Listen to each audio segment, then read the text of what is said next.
All right, so you want to know more about Elon Musk's vision of the future? Yeah. Well, good, because we've got a deep dive for you today. Great. We've been looking at this AI-generated interview with him, Oh, cool. and he's laying out like all his predictions and thoughts and everything. I'm excited to hear about this. It's super interesting. Whether you agree with his ideas or not, this guy thinks big. Uh-huh.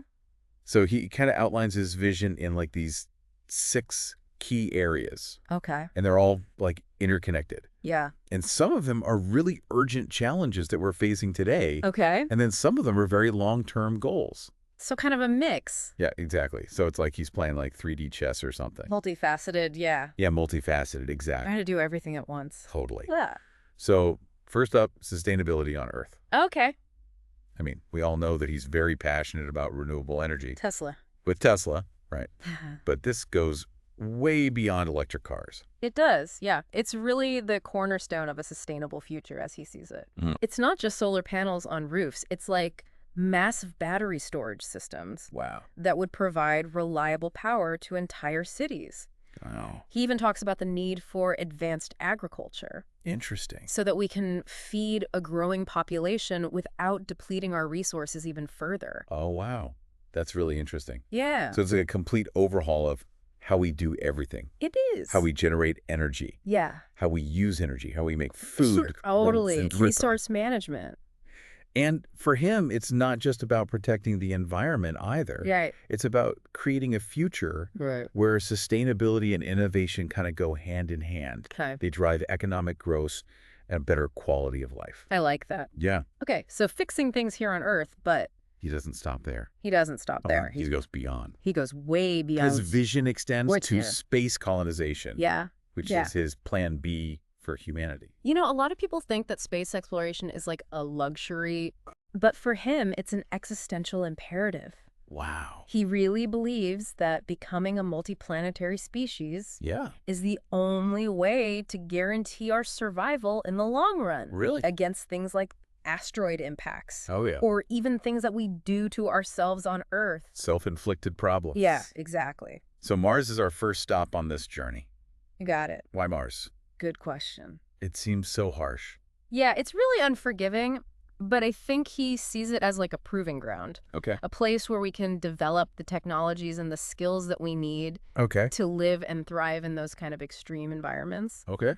Also, it's relatively close to Earth, That's true. and he thinks that it could potentially be terraformed over time. So like made more habitable. Exactly. Oh, wow. It's serious long-term thinking, Yeah, it is. but it really captures the imagination, right? Oh, for sure. This idea that humans will become a spacefaring civilization, Uh-huh. settling new worlds. It's like Star Trek. It really is. It's a call to adventure. Yeah, it is. He believes that reaching for the stars can inspire future generations Okay. to push the boundaries of science and technology, Yeah. that it will reignite that spirit of exploration and discovery Yeah. that's driven us all along. For sure. Yeah. So from the vastness of space, Yes. let's go to something that might feel a little bit closer to home. Okay. Maybe even a little unnerving for some people. Yeah. Human-machine symbiosis. This is where things get really interesting This is where Neuralink comes in. and maybe a little controversial. Yeah, this is his company that is developing brain-computer interfaces. Right.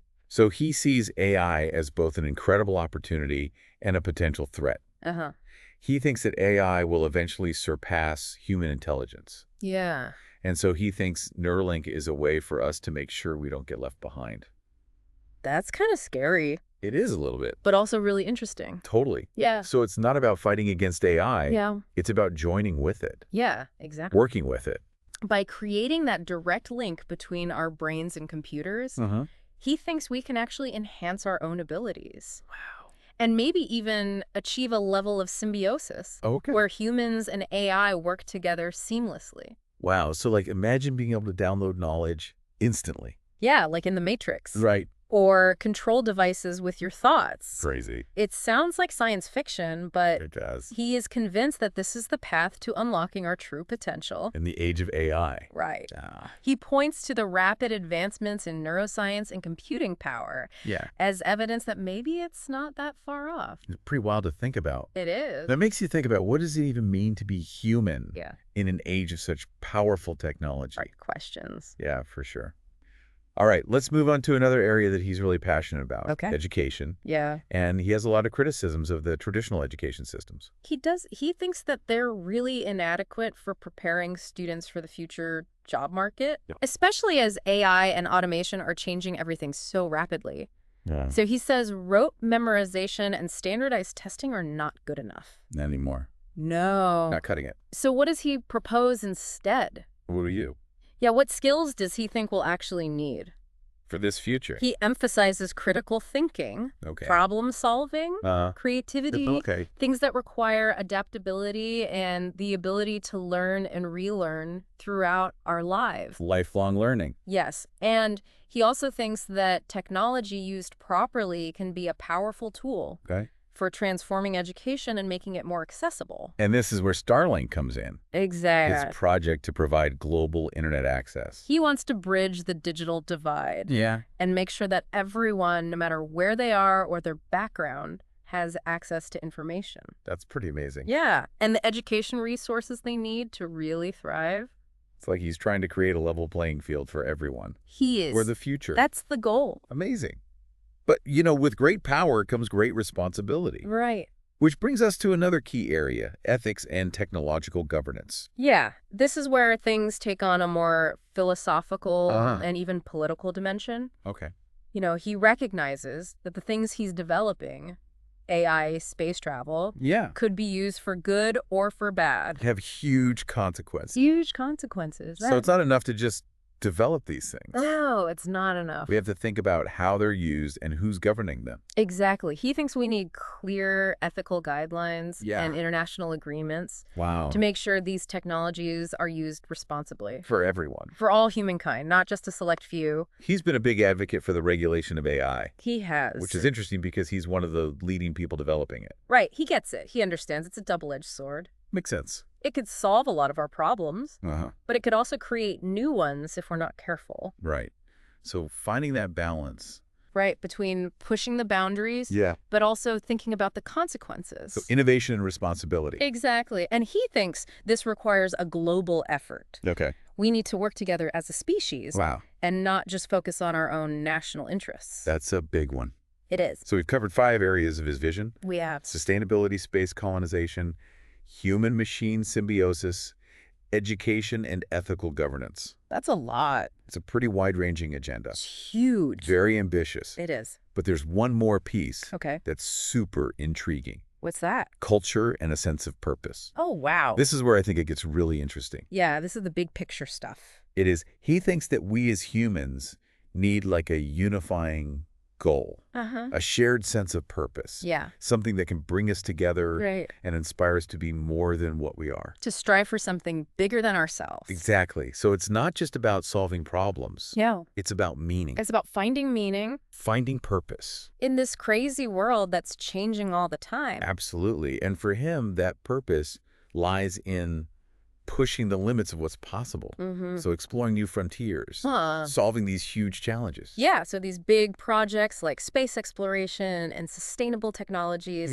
they're not just technological feats. Right. They're expressions of our shared desire to overcome our limitations. Create a better future. Right. So it's about igniting that spark of inspiration, that sense of wonder, Yeah. that sense of possibility, It can really unite us as a species. and propel us forward. Exactly. And he believes that this shared purpose is essential for overcoming the challenges that we face and creating a future that's not just technologically advanced, But also meaningful. meaningful and fulfilling for everybody. That's a powerful message. It is. But let's be realistic here. Okay. Getting from where we are today to this grand vision Yeah. is not going to be easy. It's not a walk in the park. There are going to be obstacles. There will be. So what are some of the hurdles that he anticipates on this road to achieving this ambitious vision? Let's get into it. Well, one of the biggest obstacles that he talks about is conservatism and resistance to change. Oh. He argues that a lot of institutions are naturally resistant to new ideas. Sure. Especially if those ideas challenge the status quo Right. or threaten, existing power structures. Yeah. It's like that old saying, right? The best predictor of the future is the past. Totally. People like what they know, even if it's not working. Exactly. And, a great example he uses is the fossil fuel industry. Oh, yeah. I mean, big time. We have all this evidence of climate change.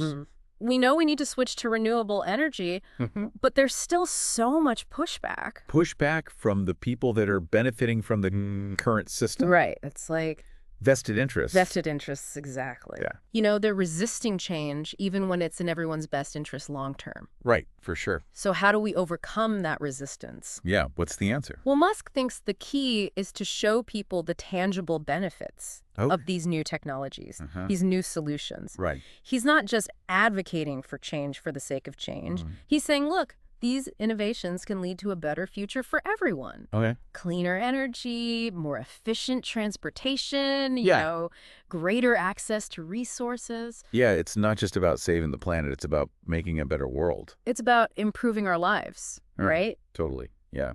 And he puts this into practice with his companies. He's not just developing these cool technologies. He's focused on making them affordable and accessible. For everyone. For everyone, right? That's huge. Yeah, SpaceX is driving down the cost of space travel with reusable rockets. Yeah, I mean, that's crazy to think about. I know. Like what they're doing. And Tesla is making electric vehicles, more affordable, more practical. More accessible. Exactly. So it's about making innovation sustainable, but also scalable. Right. You can't just have a good idea. You got to get it out to the world. Right. You have to be able to produce it. And implement it. Exactly. Okay. So that's a big one. Yeah. So we've got making it affordable and accessible. And then that brings us to another challenge. Okay. Global collaboration. Right. A lot of these problems that he's tackling, climate change, space exploration. Right. They require everyone to work together. Yeah, it's a global effort. It is a global effort. And he argues that we need to, we need to put aside our nationalistic competition and really work together as a species. I mean, that's a big ask. It is a big ask. Like, how do you even go about doing that? Yeah, but I think he believes that technology can actually play a role in that. Okay, interesting. He sees things like Starlink, which aims to provide global internet access as a way to connect people across borders. Okay. To facilitate communication and understanding. So it's like building a bridge between nations. It is, yeah, a digital bridge. A digital bridge, I like that. Yeah, breaking down those barriers, creating a more interconnected world.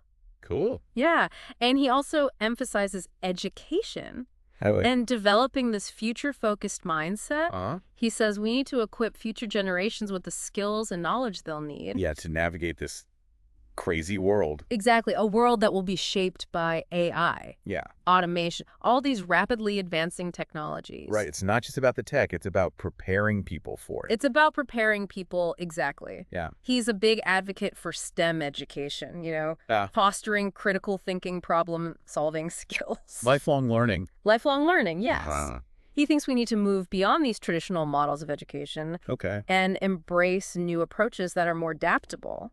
Yeah. And responsive to the changing needs of the workforce. All right, so it's about preparing people not just for a specific job. Right.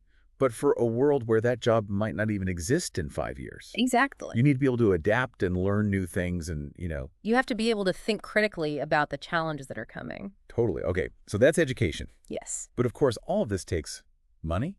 It does. Resources. Resources. And that brings us to another obstacle. Right. Limited finances and resources. Makes sense. These ambitious projects, sustainable energy solutions, a colony on Mars. Yeah. These things require massive investments. A lot of money. A lot of money. And in a world with so many competing priorities. Right. Securing those resources is a major challenge. So how does he approach that? Yeah, how do you convince people to invest in these things that seem so risky and long-term? Especially with so many other things that need funding. Exactly. Well, he's been very successful at attracting investors who believe in his vision, but he's also willing to put his own money on the line. He's all in. Yeah, he's invested a significant chunk of his own personal wealth in these companies. Wow. So that shows his commitment, Yeah, actions speak louder than words. Exactly. Right. Okay, so he's not afraid to take risks. No, he's not. But you can't talk about risks without talking about the potential downsides. That's true. Right. So we've talked about ethical considerations. Yeah. But what about unintended consequences. Right. Even with the best intentions, sometimes things go wrong. For sure. And Musk acknowledges that, there are potential risks with these technologies. Okay. He's been very vocal about the potential dangers of AI, for example. He says we have to be extremely careful about how we develop and deploy these things to make sure that they don't actually become a threat to humanity. So it's not just full scheme ahead. No. You've got to be careful. We have to be careful. We have to be thoughtful. Think about the consequences. Yes, think about the consequences. Yeah. And, there are potential downsides to his other ventures, too. Okay, like what? Well, his space exploration plans, for example, raise questions about planetary protection. Oh, yeah, like contamination. Contamination, exactly the risk of, contaminating other worlds with Earth-based life. Yeah, we don't want to mess up another planet. Right, and even Starlink, which is supposed to provide global internet access, has raised concerns about space debris. Oh, wow, yeah. And, the potential for surveillance. Interesting. So it seems like every technological advancement comes with this. Two sides. Two sides. This potential for good and bad. Trying to find that balance. Finding that balance exactly between progress and responsibility. Okay. And that's why I think he stresses the importance of open dialogue and debate about these technologies. Like on those conversations. Yes, having those conversations. Yeah. We need to talk about the risks and the benefits. Okay. And come up with ethical guidelines and regulations. To make sure these things are used responsibly. Responsibly, right. We got to have those conversations now. We do, before it's too late. Before we create something we can't control. Right before we unleash technologies that we might regret later. It's like opening Pandora's box. Yeah. Right. Yep. Okay, so that's a huge one. Yeah. Having those conversations. Yeah, having those conversations. And also, it's important to consider alternative viewpoints. Musk has a very specific vision of the future. But it's not the only vision. Right. Other people think about these things, too. Other people think about these things, and they have different ideas. Okay. I'm curious to hear about those alternative viewpoints. Yeah. How do they compare to his? Well, for example, some thinkers, like the proponents of the degrowth movement. The degrowth movement. Yeah. They argue that this idea of endless economic growth is unsustainable. Okay. And that we need to shift to a more localized community-based approach, prioritizing well-being over material consumption. Interesting. They think that we need to reduce our impact on the planet, even if that means scaling back our technological ambitions. So it's a critique of our current economic model. It is. Where it's all about profit. Right, and they see Musk's vision as basically perpetuating that model. Just on a bigger scale. Yeah, just on a grander, more technologically advanced scale. Right, but still focused on growth. Right. They're saying we need to rethink our whole relationship with nature and technology. Okay. And that focusing on things like space colonization or human-machine symbiosis is a distraction from the real problems. The more urgent issues? The more urgent issues, yeah. The things that are happening right here, right now. Like climate change. Climate change, social inequality, all of that. Yeah. So it's a very different perspective. It is, for sure. Okay. So what are some other alternative viewpoints? Well, on the other end of the spectrum, you have these transhumanist thinkers. Transhumanist, okay. Who go even further than Musk in embracing technology. To enhance our capabilities. Yeah, they envision a future where we basically transcend our biological limitations. Oh, wow. And merge with AI. To become something new. To become something totally new, yeah. That's pretty wild. It is pretty wild. So what do they see as the end goal of that? Yeah, like where's that going? They think it'll allow us to achieve a higher level of consciousness. Okay. Overcome disease and aging. Wow. Expand our cognitive abilities beyond anything we can even imagine right now. So basically like the next step in human evolution. Yeah, they see it as the next step in human evolution. That's a far cry from the degrowth movement. It is a very different vision. Okay. Any other alternative viewpoints that we should talk about? Well, there are also futurists who advocate for a more holistic approach. Holistic, okay. One that integrates technology with nature. Okay. And focuses on creating these sustainable and equitable societies. Right, I like that. Yeah. Right. And a good example is the solar punk movement. Solar punk, okay.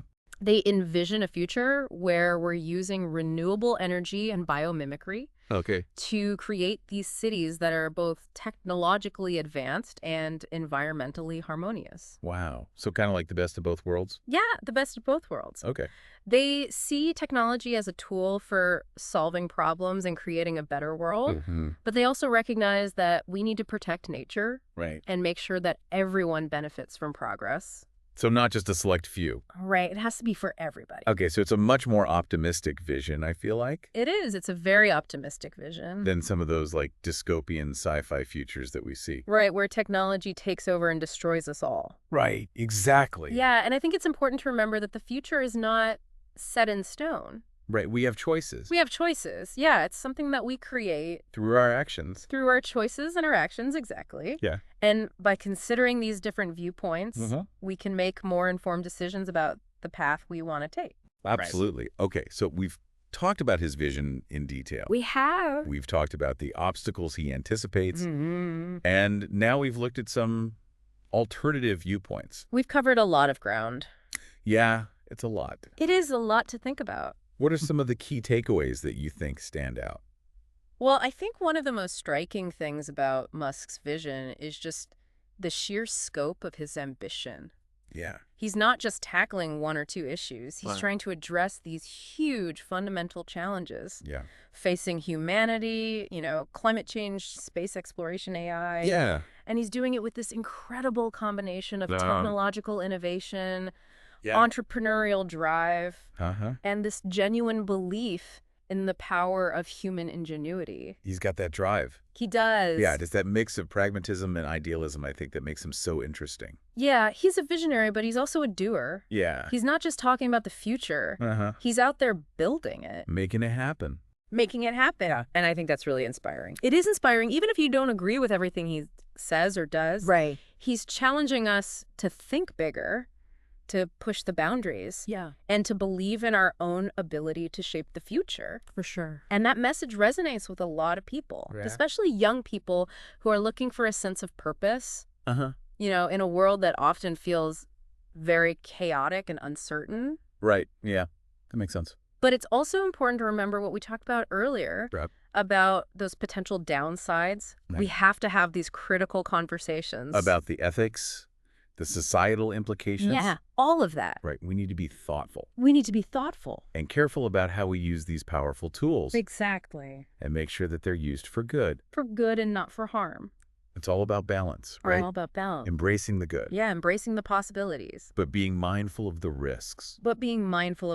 Exactly. Yeah, and I think that's a good way to be in this world right now. It is, because things are changing so fast. So fast. Yeah, and ultimately, it's up to each of us to decide what role we want to play. In shaping the future. In shaping the future, do we want to just sit back and watch? Be passive observers? Yeah, or do we want to be active participants? Using our voices and our actions to create a better world. Exactly. It's a powerful message. It is, and I think it's a good place to wrap up our deep dive into Elon Musk's vision of the future. So we've explored his ideas. We have. We've considered the challenges, the alternatives. Right now, it's time to turn the conversation back to you. The listener. The listener, exactly. What do you think?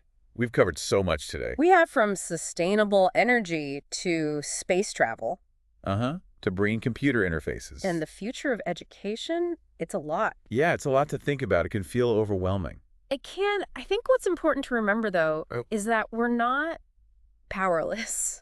We have a choice. We all have the ability to make choices. Yeah. That contribute to the kind of future we want to see. So it's not just about listening to Elon Musk. No, it's about taking action. And taking action ourselves. Exactly. So as we wrap up this deep dive, I want to leave you with a question. A question for the listeners. For you, the listener out there. What really resonated with you from Musk's vision? What problem or challenge are you most passionate about? Yeah, and once you've identified that passion, think about one concrete step you could take today. To align your life with that vision. It could be something small. It could be something small. Like riding your bike to work? Yeah, or choosing a plant-based meal. Reducing your carbon footprint. Exactly. Or maybe it's donating to a cause you care about. Yeah, or volunteering your time. Or learning a new skill. Like coding or data analysis. Something that's going to be useful in the future. Yes, or even just having a conversation with someone who has a different viewpoint. Right. Trying to understand. Understanding, building bridges. Finding common ground. Yeah. Yeah. Yeah. So the point is, every action matters. Every little thing you do. Even the small thing. Can make a difference. Can create ripples that spread out. And lead to bigger change. And who knows? Maybe one of our listeners yeah. will be inspired to tackle one of these impossible challenges. To make a real breakthrough. To make a real difference. Yeah. That's the beauty of human potential. It's limitless. We can do anything we set our minds to. So don't be afraid to dream big. Don't let anyone tell you can't do it. Don't be discouraged by the obstacles. Remember, we create the future. We do. It's not something that just happens. It's something we build together. One choice, one action at a time. Like Elon Musk said. The future will be what we make of it. So thank you for joining us on this deep dive into Elon Musk's vision of the future. We hope it sparked some ideas. Challenged your thinking. And maybe even inspired you. To take action. Keep exploring, keep questioning, and keep believing. And the power of human ingenuity. To create a better world. Until next time, keep diving deep.